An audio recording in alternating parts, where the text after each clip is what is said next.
Well, ain't this something? There she is, in person. My God, none other than Lindy Merritt. Yes. Wow. Yes.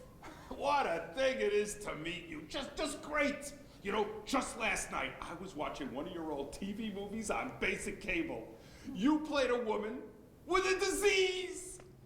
Thank you, Mr. Platts, Sheldon Platts, Jr. Please, have a seat. Oh.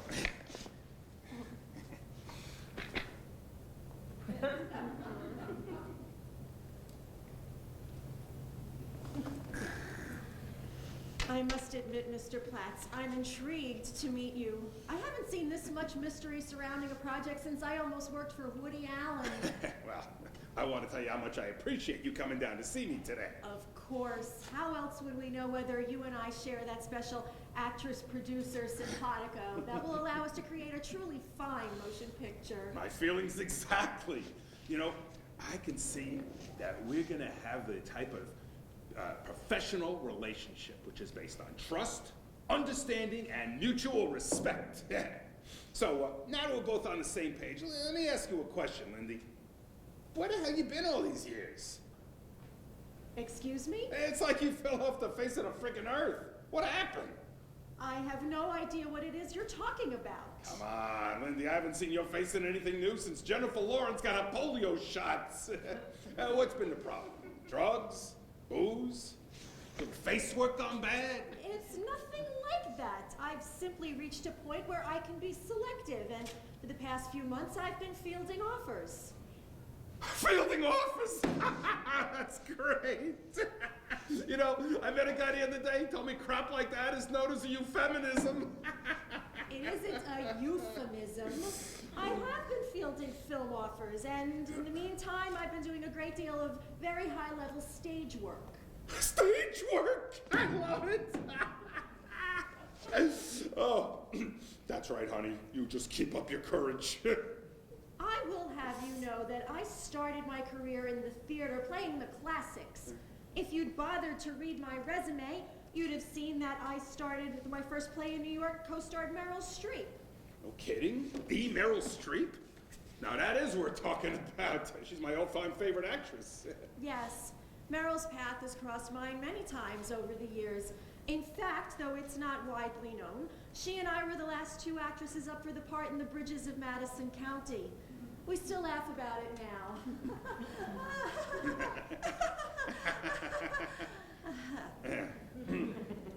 Jeez, you know, that really shows a lot of class on your part. I mean, most people would be shit-ass bitter in your position. Starting way up there with Meryl Streep. Having to watch her get one great role after another. Well, you gotta settle for a mom on a lousy sitcom. The first wife in a Lifetime TV movie. Ooh, Lunch Lady, #3 in a web series. A non-union commercial for feminine dryness.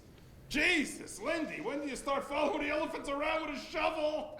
I don't have to sit here and take this. Ah, come on, Lindy, who you kidding? Of course you do.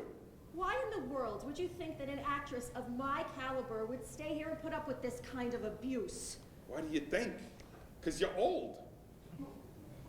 What? You're old. Really, really old.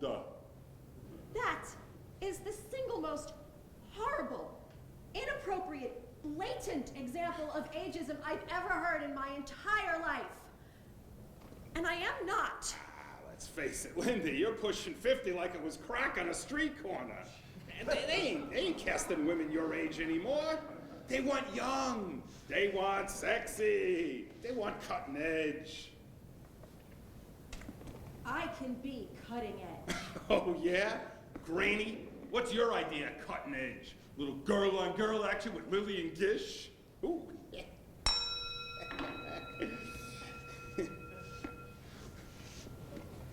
Look, they ain't casting women anymore, just for you, all right? Look. Do you have a role for me or not? Well, I might. And just what makes you think I would accept it? Because Frankly, Mr. Platts, before today, I'd never even heard of you. Well, that's on purpose. You know, I don't like to expose myself too much to the industry. It's bad for my creative process. And I haven't even seen a script yet. Am I supposed to assume you're some sort of improvisational filmmaker? Yes, that's exactly what I am. Improvisational. Well, that's all well and good. But isn't there anything a little more specific you can tell me about the kind of films you make? Sure there is, Lindy, but then I'd have to kill you. Mr. Platts, I am a professional. I take my work very seriously, and I don't believe for a second that you have any idea what you're doing. I think you are a crude, insulting, inconsequential little man. And if you lived to be 100, you would never be a true member of this industry. You, Mr. Platts, are no producer. Sure I am. I'm a producer. And not just any producer, one of the best. Says you. You ask anybody in this town, they will tell you without hesitation that Sheldon Platts Jr. is none other than the Harvey friggin' Weinstein of snuff. What? What? Did you say snuff? Snuff. Snuff. Are you in any way associated with the LAPD or any of the local or federal law enforcement agencies? Of course not. Then yes, snuff. You know what? It feels good to say it out loud.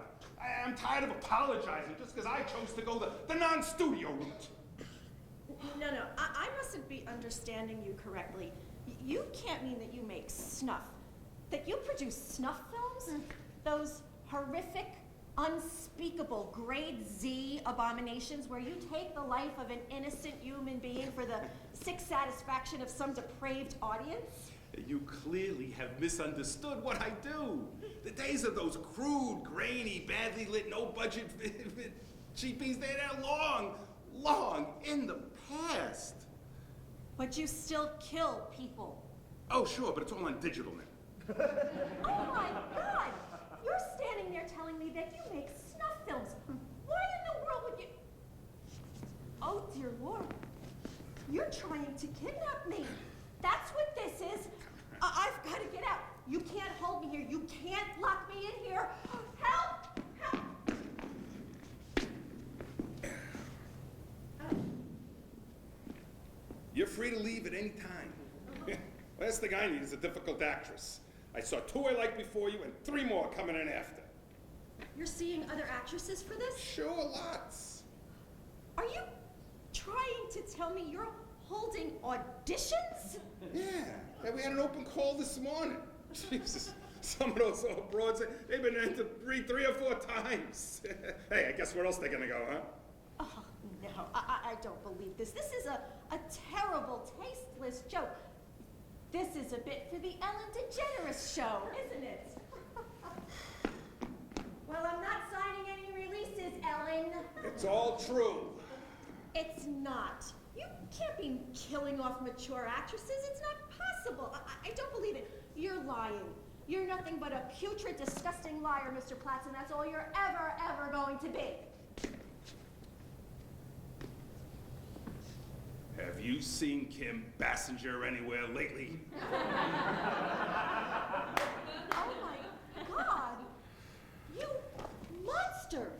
You sick, reprehensible monster! You're a filthy, insane murderer! A killer! You know, you artsy-fartsy types really give me a pain. Just because I choose to work within a certain milieu. You question my artistic integrity. Forget all my achievements. Forget all the innovations that I brought to the industry. Cross-cutting, musical scores, tracking shots for when someone tries to make a break for it. And I was the first guy ever to use actual titles on my films. But does anybody remember when Harry choked Sally? Asphyxiating Miss Daisy? To Kill a Mockingbird 2. All out of Mockingbirds. No. But I press on, because to me, it's the work that matters. But don't you care that you're slaughtering innocent veteran actresses? I'm prolonging their careers. By 10 minutes! 20 if they struggle. And we're not just talking little bit parts. I'm talking about leads. You're the one that said you only wanted starring roles. That makes me the only game in town. Well, you won't be in this town for long, Mr. Platts. Not if I can help it. I'll stop you if it's the last thing I do. I'll expose you to the industry. Well, the industry knows all about it. They consider me the answer to a very embarrassing problem. I think the term SAG uses is a thinning of the herd. Well, at the very least, I'm going to call my agents. I'm going to let them know what a horrific deception they sent me out on. I don't think they're really expecting a call back from you. Oh. You mean they know too? Lindy, it's 10% of something. Oh my God! Oh my God! I can't believe it. Don't take it so hard. It's not that bad. Not that bad? My agent set me up for a snuff film. Oh, dear Lord. They really are losing confidence in me. It's just so unfair. You work so hard. You dedicate your life to something, and after 30 years, what do you have? A 1991 TV guide cover and a tentative offer to be bludgeoned to death. Look, I know you're disappointed, but I haven't got all day. I just need to know, flat out, are you interested in the part or not? I got Melanie Griffith coming in at 4:15. Oh, now you're really hitting below the belt. Look, if you don't want the role, just say so. There are plenty of other old actresses that would be thrilled to star in a Sheldon Platts Jr. production. And then, you know what's gonna happen to you? Obscurity, oblivion, and finally, back to working in theater.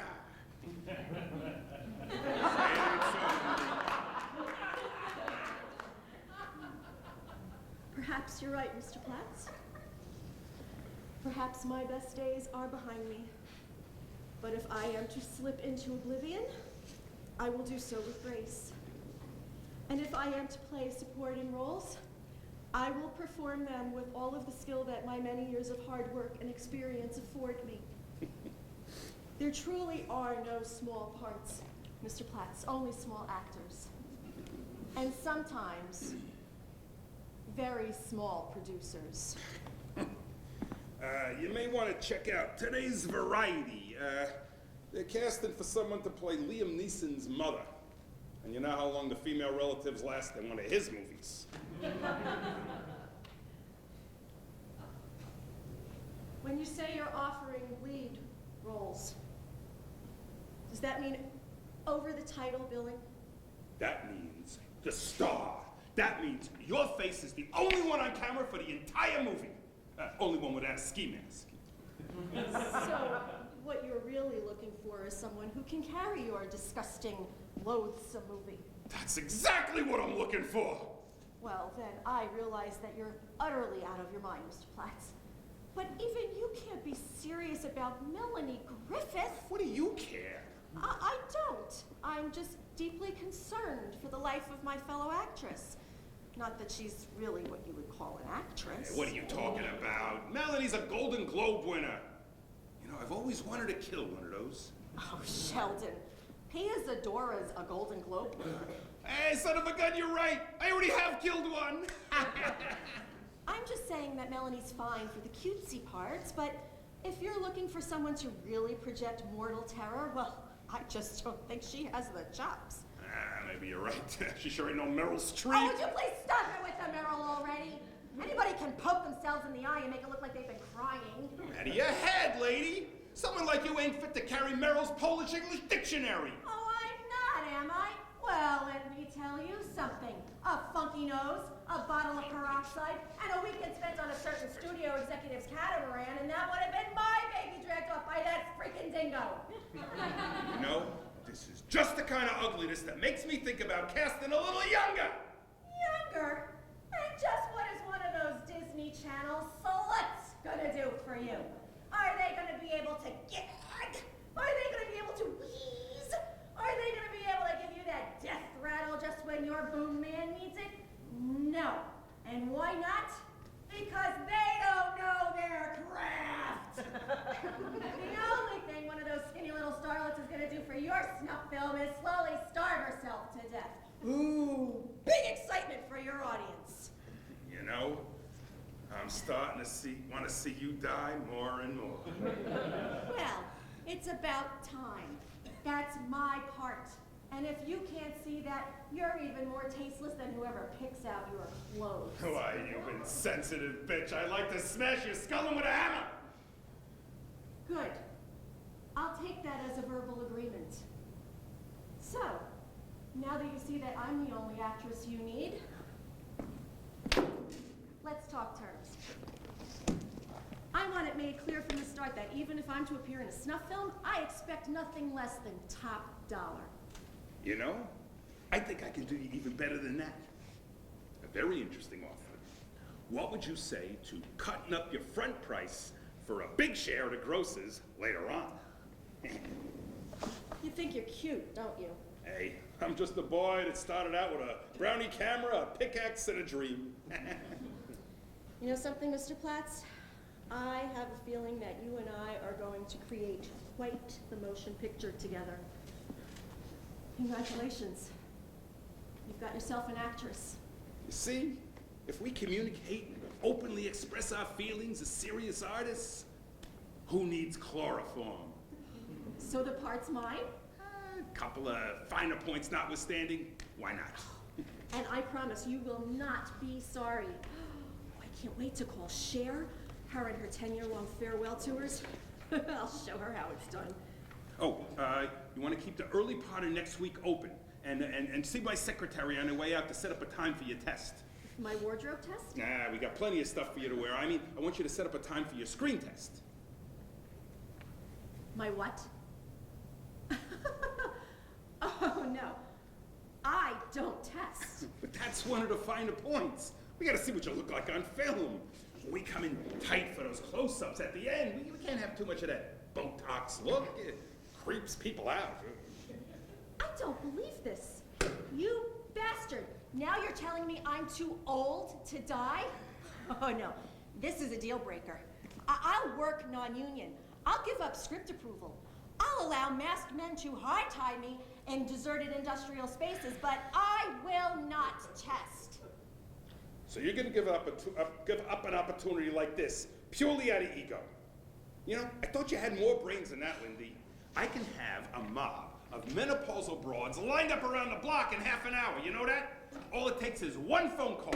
Then go ahead and do it. See what I care. Go call Mira Sorvino. Call Marissa Tomei. Call Callista freaking Flockhart. Call them all. Go ahead and give away one more part that should have rightfully have been mine. I'm sick of being unappreciated, sick of being unnominated, sick of being 14th in line for the one decent female role available. So go ahead and make that call. You go snuff every other aging actress in this whole damn town except for me, then we'll see just what the hell is going on.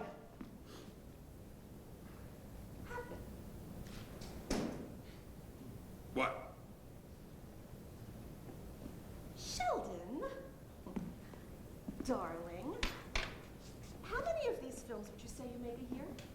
I don't know. Depends how long the duct tape holds out. It must just be such exhaustive work. And tell me something, with all of your duties as the auteur filmmaker, have you ever considered hiring your own casting director? Huh? Did I mention I have Meryl Streep's personal cell phone number? What are you thinking? Oh, Sheldon, if I told you, then I'd have to kill you. No. I can get her for you. Of course, it may take a little white lie about a benefit for crippled children, but I can deliver her.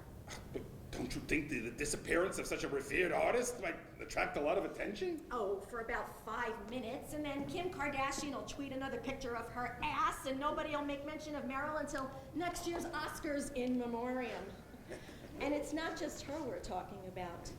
I can take you past the front gate of Sharon Stone's Piazza, and I know exactly where Jamie Lee Curtis gets her eyebrows shaped. In fact, now that I think of it, I am on speaking terms with virtually every working actress of my generation. And I love to plan lunches in little out-of-the-way places to avoid prying paparazzi. Oh, you wench. After a while, I'll be so busy I can only work for you part-time, of course, but I think we should be able to get through the A-list in, say, 6 months or so. Then I should start looking pretty damn good to certain people. By the time I'm done, I'll be telling Clooney he needs to get the gray out of his hair if he wants to be in one of my movies. You know, Lindy, the minute you walked in this room, I knew you were my kind of gal. Desperate to keep breathing. Thank you, Sheldon. I'm glad you finally appreciate my true worth. And who knows, in a few years, when I'm ready, I might even come to work with you full-time. In fact, it wouldn't surprise me if you and I ended up as partners someday. Hey, wait a minute. Don't you get any big ideas. I'm still the boss of this operation. I'm the producer, and don't you forget it. Oh, Sheldon, of course you're the producer. I could never replace you. But you want to know something? In the back of my mind, I've always had the secret desire to direct.